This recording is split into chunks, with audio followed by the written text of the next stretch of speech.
आइए जानते हैं आज के प्रमुख अंतर्राष्ट्रीय खबरों को। पहले एक नजर हेडलाइंस पर। पीएम मोदी के अंबानी अडानी वाले बयान पर क्या बोले कांग्रेस अध्यक्ष खड़गे। सोशल मीडिया पर विवादित पोस्ट मामले में कर्नाटक पुलिस ने बीजेपी अध्यक्ष जेपी नड्डा को भेजा समन। केजरीवाल को मिलेगा अंतरिम जमानत, सुप्रीम कोर्ट 10 मई को सुना सकता है फैसला। दुष्यंत चौटाला के इस स्टैंड से क्या हरियाणा में शुरू होंगे बीजेपी के बुरे दिन।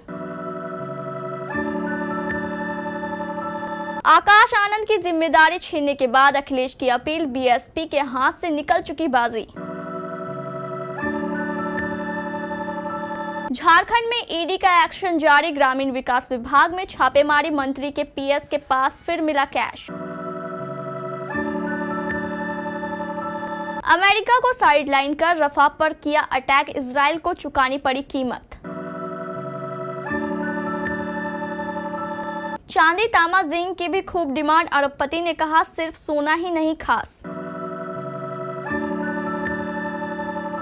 कंगना रनौत के लिए चुनाव प्रचार में शामिल होने के लिए तैयार है शेखर सुमन।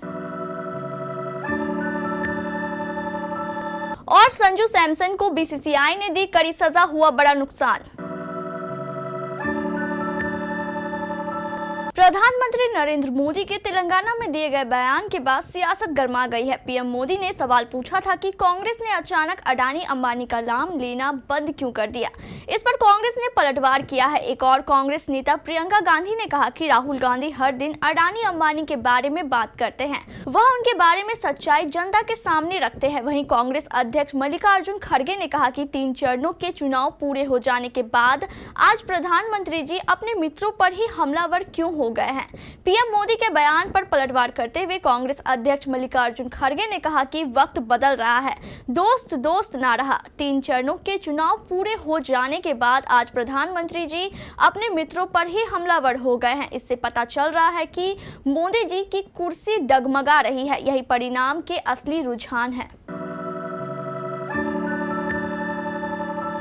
कर्नाटक पुलिस ने विवादित पोस्ट के मामले में बीजेपी के राष्ट्रीय अध्यक्ष जेपी नड्डा को समन भेजा है। सोशल मीडिया प्लेटफॉर्म एक्स पर यह सोशल मीडिया पोस्ट राज्य बीजेपी के हैंडल से की गई थी। अब पुलिस ने इस मामले में कार्रवाई करते हुए बीजेपी के राष्ट्रीय अध्यक्ष जेपी नड्डा और आईटी सेल के प्रमुख अमित मालवीय को समन भेजा है। इस पोस्ट को लेकर बेंगलुरु के हाई ग्राउंड्स पुलिस स्टेशन में एफआईआर दर्ज की गई थी। विवादित पोस्ट को लेकर पुलिस में दर्ज की शिकायत में दोनों नेताओं का नाम शामिल था। इस मामले में जांच अधिकारी ने बीजेपी के राष्ट्रीय अध्यक्ष जेपी नड्डा और आईटी सेल के प्रमुख अमित मालवीय को समन जारी किया है।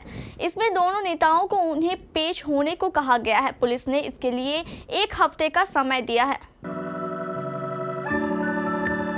सुप्रीम कोर्ट कथित एक्साइज पॉलिसी घोटाले से जुड़े मनी लॉन्ड्रिंग केस में दिल्ली के मुख्यमंत्री अरविंद केजरीवाल को अंतरिम जमानत देने पर 10 मई को अपना फैसला सुनाएगा। मामले में गिरफ्तारी के खिलाफ केजरीवाल की याचिका पर सुनवाई करने वाली पीठ की अध्यक्षता करने वाले जस्टिस संजीव खन्ना ने कहा, हम शुक्रवार को अंतरिम आदेश सुनाएंगे। गिरफ्तारी को चुनौती देने से जुड़े मुख्य मामले पर भी उसी दिन फैसला किया जाएगा। न्यायमूर्ति संजीव खन्ना ने एएसजी एसवी राजू को शुक्रवार को अपनी दलीलें देने के लिए तैयार रहने को कहा है। कोर्ट ने कहा कि जरूरत पड़ने पर वे अंतरिम आदेश पारित कर सकते हैं। दरअसल बुधवार को एएसजी एसवी राजू केजरीवाल मामले में सुनवाई करने वाली पीठ के समक्ष एक अन्य मामले में पेश हुए। इस दौरान उन्होंने न्यायाधीशों से पूछा कि क्या केजरीवाल मामले की सुनवाई कल की जाएगी। इस पर न्यायमूर्ति खन्ना ने स्पष्ट कहा है कि वे शुक्रवार को मामले की सुनवाई करेंगे और अंतरिम आदेश पारित कर सकते हैं। हरियाणा में 3 निर्दलीय विधायकों ने मंगलवार को मुख्यमंत्री नायब सिंह सैनी के नेतृत्व वाली भाजपा सरकार से समर्थन वापस ले लिया। कांग्रेस को समर्थन देकर इन विधायकों ने लोकसभा चुनावों के मौसम में बीजेपी की सांस ही अटका दी है। कोड में खास ये हुआ कि निर्दलीयों के समर्थन वापस लेने के एक दिन बाद ही पूर्व उप मुख्यमंत्री और जननायक जनता पार्टी नेता दुष्यंत चौटाला ने बुधवार को कहा कि वह विपक्ष के नेता का समर्थन करेंगे, यानी कि भूपेंद्र सिंह हुड्डा अगर राज्य सरकार को गिराने के लिए कदम उठाते हैं तो वे दुष्यंत चौटाला विधानसभा में उनके साथ खड़े होंगे। दुष्यंत के इस फैसले से बीजेपी का सीधा तो कुछ नुकसान होता दिखता नहीं है, लेकिन ये तय है कि इससे बीजेपी मुश्किल में पड़ सकती है। मायावती ने अपने भतीजे आकाश आनंद को बीएसपी के नेशनल कोऑर्डिनेटर और अपने उत्तराधिकारी की जिम्मेदारी से हटा दिया है। इसको लेकर समाजवादी पार्टी के मुखिया अखिलेश यादव ने कहा कि बीएसपी एक भी सीट नहीं जीत रही है, इसीलिए उनका शीर्ष नेतृत्व संगठन में इतना बड़ा फेरबदल कर रहा है। अखिलेश ने कहा है कि अब बसपा के हाथ से बाजी निकल चुकी है। उत्तर प्रदेश के पूर्व मुख्यमंत्री ने कहा, बसपा ने अपने संगठन में बड़े बदलाव का जो भी कदम उठाया है वो उनकी पार्टी का आंतरिक विषय है। दरअसल इसके पीछे असली कारण ये है कि बसपा की एक भी सीट आती हुई नहीं दिख रही है, क्योंकि बसपा के अधिकांश परंपरागत समर्थक भी इस बार संविधान और आरक्षण को बचाने के लिए इंडिया गठबंधन को ही वोट दे रहे हैं। इस बात को बसपा अपने संगठन की विफलता के रूप में ले रही है, इसीलिए उनका शीर्ष नेतृत्व संगठन में इतना बड़ा फेरबदल कर रहा है। लेकिन अब बाजी बसपा के हाथ से निकल चुकी है।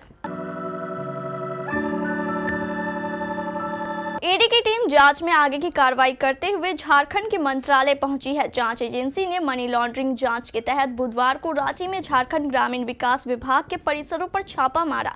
ईडी के अधिकारी अपने साथ मंत्री आलमगीर आलम के निजी सचिव संजीव लाल को लेकर पहुंची। संजीव लाल के कार्यालय में दस्तावेजों को खंगाला जा रहा था। एक एक दस्तावेज को ईडी के अधिकारी जाँच कर रहे थे। बताया जा रहा है कि ग्रामीण विकास मंत्री के ओएसडी संजीव लाल के पास से फिर मंत्रालय में उनके दराज से नकदी बरामद हुई है। यह छापेमारी झारखंड के मंत्री आलमगीर आलम के निजी सचिव संजीव लाल और उनके घरेलू सहायक जहांगीर आलम से पूछताछ से मिली जानकारी के आधार पर की जा रही है। दोनों को केंद्रीय एजेंसी ने सोमवार को गिरफ्तार किया। ईडी ने कोर्ट के आदेश पर 6 दिनों की पूछताछ के लिए संजीव लाल को रिमांड पर लिया है। संजीव लाल और घरेलू सहायक जहांगीर आलम को कोर्ट से लेकर ईडी ग्रामीण विकास विभाग के कार्यालय पहुंची। जांच को आगे बढ़ाने के लिए ईडी कागजात खंगालने में जुटी है। अमेरिका की चेतावनी के बाद भी इजराइल ने मंगलवार को राफा पर आक्रमण किया है। इजराइल ने इस एक्शन के बाद अपने ही खास दोस्त अमेरिका से दुश्मनी मोल ले ली है। अमेरिका ने इजराइल को दी जाने वाली सैन्य मदद रोक दी है। अमेरिका ने ये फैसला इजराइल को राफा पर अटैक से रोकने की वजह से लिया है। अल अरेबिया मीडिया आउटलेट से बात करते हुए एक अमेरिकी अधिकारी ने कहा कि राफा में अमेरिकी चिंताओं पर ध्यान न देने के बाद इजराइल को किया जाने वाला हथियारों का निर्यात रोक दिया गया है। राफा में कार्रवाई शुरू करने से पहले इजराइल सेना द्वारा रफा से 1 लाख फिलिस्तीनियों को भाग जाने के आदेश दिए गए थे। बताया जा रहा है कि करीब 17 लाख से ज्यादा फिलिस्तीनी रफा में हैं। इसमें से करीब 14 लाख वो लोग हैं जो उत्तरी गाजा से जान बचाने के लिए रफा आए हैं।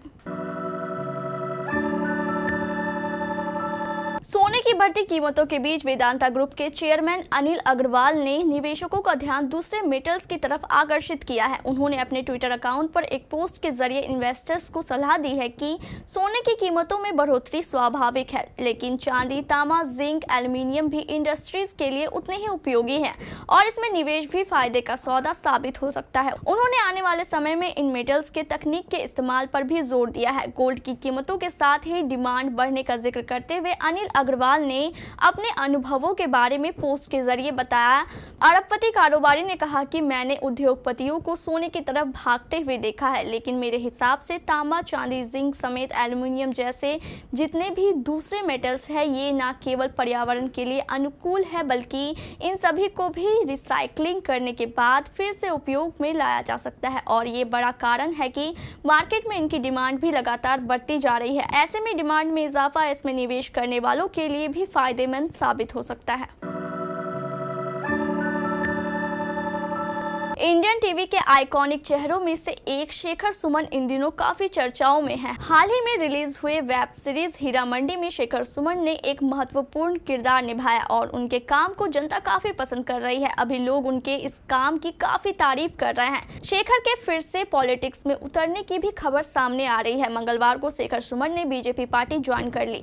कुछ समय पहले ही एंटरटेनमेंट की दुनिया में बड़ा नाम रह चुकी एक्ट्रेस कंगना रनौत ने भी बीजेपी ज्वाइन की थी और वो हिमाचल के मंडी इलाके से 2024 का चुनाव भी लड़ रही है। शेखर सुमन और कंगना का एक पुराना इतिहास भी रहा है। कुछ साल पहले शेखर के बेटे और कंगना के रिलेशनशिप और फिर ब्रेकअप की सुर्खियों ने काफी चर्चा बटोरी थी।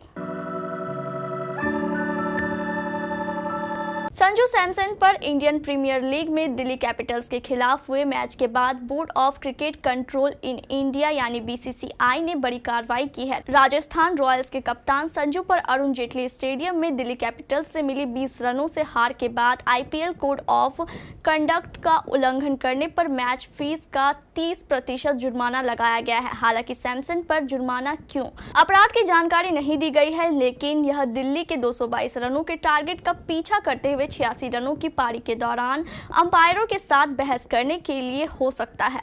तब संजू का कैच शाय होप ने 16वें ओवर में बाउंड्री पर पकड़ा था। संजू को जब आउट करार कर दिया गया तो उन्होंने मैदानी अंपायरों के साथ बहस की।